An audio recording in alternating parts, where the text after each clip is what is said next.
तो दोस्तों कैसे हैं आप लोग? अच्छे हैं दोस्तों। मैं प्रदीप त्रिपाठी क्वालिटी ट्रेनिंग के सेशन में आप लोगों का स्वागत करता हूं। दोस्तों आप लोगों ने मेरी पिछली ट्रेनिंग देखी जिसमें मैंने आपको आईएसओ और आईएटीएफ के बारे में बताया और साथ ही साथ आईएसओ और आईएटीएफ का फुल फॉर्म क्या होता है उसके बारे में बताया और दोनों की हिस्ट्री के बारे में मैंने आपको ब्रीफ से बताया। दोस्तों आपको ट्रेनिंग कैसी लगी आप अपने कमेंट्स बॉक्स में लिखकर जरूर बताएं। दोस्तों आज की जो ट्रेनिंग है वो गोल ऑफ आईएटीएफ क्या है, यानी कि आईएटीएफ का गोल क्या है, साथ ही साथ क्या है प्रोसेस बेस्ड अप्रोच क्या है, रिस्क बेस्ड थिंकिंग क्या है, डिफेक्ट प्रिवेंशन क्या है और कैसे हम सिपॉक टेक्निक के द्वारा डॉक्यूमेंटेड प्रोसेस को बनाएंगे, इसके बारे में आज की ट्रेनिंग में हम सीखेंगे। दोस्तों आज की जो ट्रेनिंग है वो आईएटीएफ के सेकंड पार्ट के ऊपर है, जो मैं आई सीरीज लेकर आ रहा हूं उसमें सेकंड पार्ट है, इसमें मैं गोल की बात कर रहा हूं। तो दोस्तों आइए ट्रेनिंग को स्टार्ट करते हैं। दोस्तों जो ट्रेनिंग का टॉपिक है वो है गोल ऑफ आईएटीएफ। Goal of आईएटीएफ 16949। अब गोल ऑफ आईएटीएफ 169 को समझने के लिए हमको समझना चाहिए कि कोई कंपनी आईएटीएफ को क्यों ले, यानी कि व्हाई ए कंपनी टेक आईएटीएफ। जब हम गोल को समझेंगे तभी हमको समझ में आएगा कि ये कंपनी क्यों आईएटीएफ ले। दोस्तों तो कोई भी कंपनी जो है वो किस पर फोकस करती है? Demonstration of continual improvement, demonstration of continual improvement, यानी कि किसी भी कंपनी को किस चीज पर काम करना चाहिए? कॉन्टिन्यूअल इंप्रूवमेंट पर काम करना चाहिए। इसी को कॉन्टिन्यूअल इंप्रूवमेंट को ही हम पीडीसीए साइकिल भी कहते हैं, प्लान डू चेक एक्ट या डीमिंग साइकिल के नाम से भी कहते हैं। दोस्तों यानी कि किसी भी कंपनी को अगर आईएटीएफ के गोल को फॉलो करना है तो क्या करना चाहिए? कॉन्टिन्यूअल इंप्रूवमेंट को फॉलो करना चाहिए। दोस्तों अब इस गोल में हम समझेंगे कि आप कॉन्टिन्यूअल इंप्रूवमेंट को कैसे पा सकते हैं, या कोई भी कंपनी जो है वो कॉन्टिन्यूअल इंप्रूवमेंट को कैसे डेमोन्स्ट्रेट कर सकती है। तो इसमें पहला पॉइंट क्या है? एम्फेसाइजिंग। एम्फेसाइजिंग मीन्स होता है एक एक करके। एम्फेसाइजिंग ऑफ नंबर वन क्या करेगी? Defect prevention, defect prevention. तो पहला गोल क्या है? Defect prevention. दूसरा क्या है? Reduction of variation, reduction of variation. अभी मैं आपको डिटेल से समझाऊंगा इसके बारे में। और तीसरा जो गोल है वो क्या है? रिडक्शन ऑफ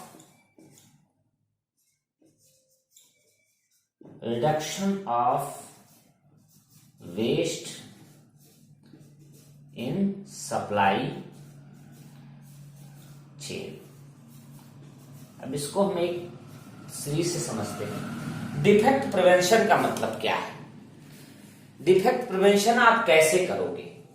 तो डिफेक्ट प्रिवेंशन का मतलब यह है कि आप किसी डिफेक्ट को कैसे प्रिवेंट करते हैं। तो आईएटीएफ जो है हरदम डिफेक्ट प्रिवेंशन की बात करता है। आईएटीएफ किसकी बात करता है? डिफेक्ट प्रिवेंशन की बात करता है। आईएटीएफ जो है वो डिटेक्शन की बात नहीं करता है, नॉट डिटेक्शन। याद रखिएगा आप लोग, आईएटीएफ किसकी बात करता है? डिफेक्ट प्रिवेंशन की बात करता है, डिफेक्ट डिटेक्शन की बात नहीं करता। और डिफेक्ट को आप प्रिवेंट कैसे करोगे? ये जो ऑटोमोटिव कोर टूल है हमारे, ऑटोमोटिव कोर टूल्स, तो किस कोर टूल के थ्रू आप डिफेक्ट प्रिवेंशन करेंगे? एपीक्यूपी और एफएमईए के थ्रू करेंगे। तो जो 5 कोर टूल होते हैं ना हमारे, 5 कोर टूल में से जो 2 कोर टूल हैं एपीक्यूपी और एफएमईए, इनका यूज करके आप डिफेक्ट प्रिवेंशन का पे काम करेंगे। सेकंड पॉइंट है रिडक्शन ऑफ वेरिएशन। अब वेरिएशन को कैसे कम करेंगे आप? तो वेरिएशन कम करने के लिए आपको दो और कोर टूल की आवश्यकता पड़ेगी। वो कौन से कोर टूल हैं? SPC and MSA. तो हमने एक कोर टूल, दो, तीन और चार कोर टूलों का यूज कर लिया। जब आप इन चारों कोर टूलों का यूज करके जो डॉक्यूमेंट आप पीपैप डॉक्यूमेंट बनाते हैं, यानी कि जब आप कोई पार्ट बनाते हो तो सारी चीजों का जब आप कवर करने के बाद एक डॉक्यूमेंट बना लेते हो कंप्लीट, तो उस डॉक्यूमेंट के संग्रह को हम क्या कहते हैं? पीपैप कहते हैं। अगर हम जनरल भाषा में समझे तो इन चारों यानी कि एपीक्यूपी, एफएमईए, एसपीसी और एमएसए को मिलाकर जब आप अपने कस्टमर को भरोसा दिलाते हैं कि हम जो पार्ट बनाएंगे या प्रोडक्ट बनाएंगे वो सही बनाएंगे, तो एक आप डॉक्यूमेंट सबमिट करते हैं। वो डॉक्यूमेंट क्या होता है? पीपैप डॉक्यूमेंट होता है। तीसरा पॉइंट क्या है? Reduction of waste in supply chain. Supply chain की मैं बात कर रहा हूं। सप्लाई चेन वेस्ट क्या है? What is waste? Waste is muda. जो हमारे 7 टाइप के वेस्टेज हैं या 1 टाइप के वेस्ट है, एक जो है वो डाउन टाइम है, 7 वेस्टेज टिमोड। इसके बारे में डिटेल से बाद में बात करेंगे। तो यहां हम बात क्या कर रहे हैं कि कैसे आप वेस्टेज को कम करोगे, तो जो आपको मुडा पे फोकस करना पड़ेगा। यानी कि अगर हम डिफेक्ट प्रिवेंशन की बात करते हैं, गोल क्या है आईएटीएफ का? Defect prevention. तो हमको जो कोर टूल है एपीक्यूपी और एफएमईए के तहत काम करना पड़ेगा।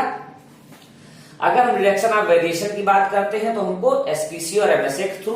Reduction of variation means process में इंप्रूवमेंट, मैन्युफैक्चरिंग प्रोसेस की बात कर रहा है वो। आप प्रिवेंशन कहां करेंगे? मैन्युफैक्चरिंग प्रोसेस में करेंगे। मैन्युफैक्चरिंग प्रोसेस की बात कर रहा है। वेरिएशन कहां कम करेंगे आप? मैन्युफैक्चरिंग प्रोसेस में वेरिएशन को कम करेंगे। और आप प्रोसेस में वेरिएशन कैसे कर सकते हो? जब आप अपने कोर टूल का यूज करेंगे उस दौरान आप वेरिएशन को कम कर सकते हैं। कैसे आपको वेरिएशन को कम करना है, ये आप एसपीसी और एमएसए के द्वारा समझ सकते हैं दोस्तों। तो इस प्रकार से हम आईएटीएफ के गोल को समझते हैं। और एक चीज मैं और आपको बताना चाहूंगा कि जो पांचों कोर टूल हैं ये आईएटीएफ के गोल को ध्यान में रखते हुए बनाए गए हैं। यानी कि जो 5 कोर टूल हैं, 5 कोर टूल्स, एपीक्यूपी, पीपैप, एफएमईए, एसपीसी और एमएसए, ये जो आईएटीएफ का गोल है हमारा, उसको ध्यान में रखते हुए ये 5 कोर टूल डेवलप किए गए हैं दोस्तों। आइए नेक्स्ट टॉपिक को समझते हैं। दोस्तों नेक्स्ट पॉइंट जो है वो ईयर 2015 में मैनेजमेंट में कुछ चेंजेस आए। मैनेजमेंट सिस्टम में कुछ चेंजेस आए।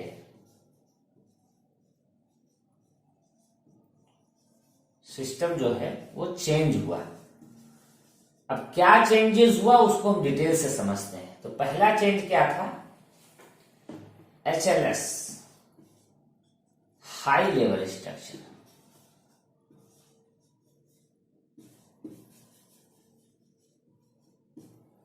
सेकंड क्या है? RBT, risk based thinking.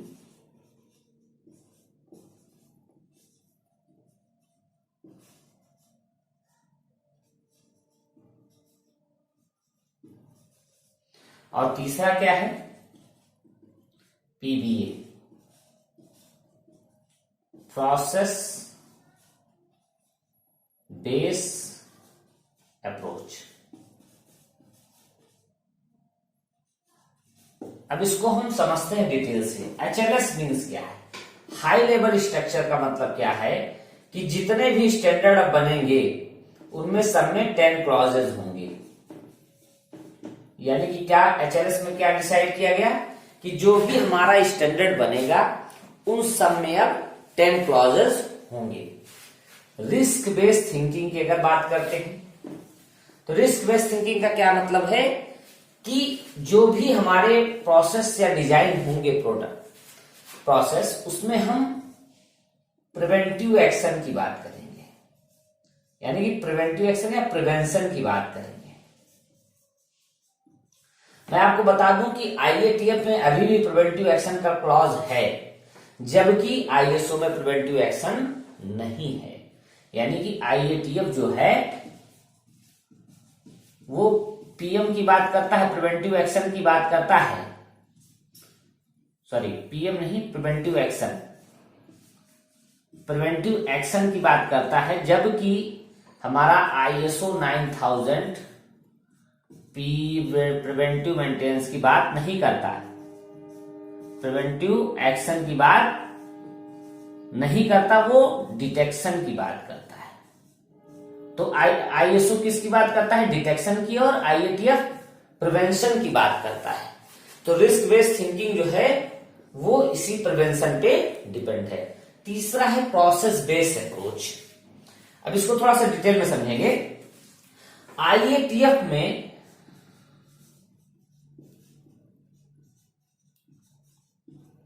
Procedure नाम का कोई शब्द नहीं है। जो हमारा स्टैंडर्ड है उसमें नो प्रोसीजर वर्ड, कोई भी प्रोसीजर वर्ड उसमें नहीं है, यानी कि प्रोसीजर वर्ड की बात नहीं करता। किसकी बात करता है? वो डॉक्यूमेंटेड प्रोसेस की बात करता है, प्रोसेस अप्रोच की बात करता है। तो प्रोसीजर वर्ड किससे रिप्लेस हो गया है? Procedure word replace with documented process, documented process.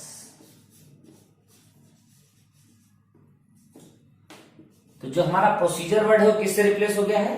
Documented process word से रिप्लेस हो गया है। तो हमने एचएलएस से क्या समझा कि जो भी हमारा स्टैंडर्ड बनेगा उन सब में 10 क्लॉजेस होंगे।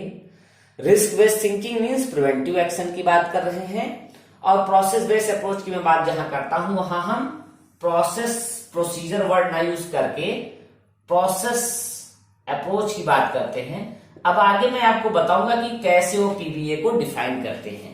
तो नेक्स्ट पॉइंट जो है वो हमारा पीबीए के ऊपर ही है दोस्तों, उसको समझते हैं कि डॉक्यूमेंटेड प्रोसेस कैसे बनेगा।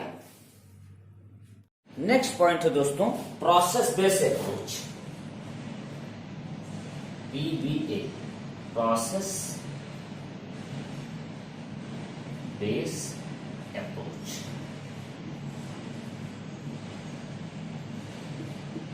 जैसा मैंने आपको बताया कि आईएटीएफ या जो स्टैंडर्ड है वो किसकी बात करता है? डॉक्यूमेंटेड प्रोसेस की बात करता है, डॉक्यूमेंटेड प्रोसेस की बात करता है। तो अब डॉक्यूमेंटेड प्रोसेस बनेगा कैसे? अब हम इसको डिटेल से थोड़ा समझते हैं कि कोई एक प्रोसेस है,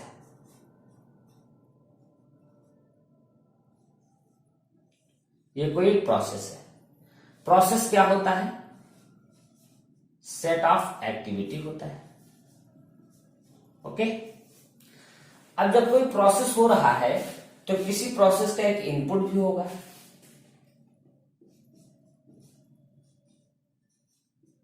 और प्रोसेस का आउटपुट भी होगा। अब यहीं से समझिएगा कि हम एक डॉक्यूमेंटेड प्रोसेस को कैसे डिजाइन करेंगे, सिस्टमैटिक अरेंजमेंट कैसे करेंगे, या सिस्टमैटिक रिप्रेजेंटेशन कैसे करेंगे एक डॉक्यूमेंटेड प्रोसेस का। प्रोसीजर वर्ड हट चुका है, अभी भी लोग प्रोसीजर ही बोलते हैं, but procedure is replaced with documented process. अब एक प्रोसेस है, उसका एक इनपुट है और एक आउटपुट है। अब एक इनपुट का क्या है? कोई ना कोई सोर्स होगा, source of input. Source of input क्या होते हैं? सप्लायर्स होते हैं। और आउटपुट है तो इसको कोई लेने वाला भी होगा, यानी कि रिसीवर ऑफ आउटपुट होगा, रिसीवर ऑफ आउटपुट होगा। तो जो आउटपुट को रिसीव करता है उसको क्या कहते हैं? कस्टमर कहते हैं। अब इसको समझिए, supplier means S, input means I, P मतलब प्रोसेस, ओ मतलब O, output means O, customer means C. अब यहां से हम क्या देख रहे हैं? सिपॉक, तो जो भी हमारा डॉक्यूमेंटेड प्रोसेस बनेगा वो कैसे बनेगा, सिपॉग बनेगा। जो हमारा डॉक्यूमेंटेड प्रोसेस होगा वो कैसे डिजाइन होगा, सिपॉग डिजाइन होगा। इसे it is systematic representation, systematic representation of a process flow या डॉक्यूमेंटेड प्रोसेस। ये डॉक्यूमेंटेड प्रोसेस का एक सिस्टमैटिक वे है। ऐसे आपको जो भी डॉक्यूमेंटेड प्रोसेस आप बनाएंगे वो आपको इस ढंग से बनाना होगा दोस्तों। तो इस प्रकार से हमने समझा कि जो हमारा पीबीए है, प्रोसेस बेस्ड अप्रोच है, वो कैसे डिजाइन होगा और कैसे हम डॉक्यूमेंटेड प्रोसेस को बनाएंगे दोस्तों।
दोस्तों आज की ट्रेनिंग में आपको मैंने बताया कि गोल ऑफ IATF क्या है, PBA क्या है, जो हमारे HLS है यानी कि हाई लेवल स्ट्रक्चर है उसमें क्या बताया गया है।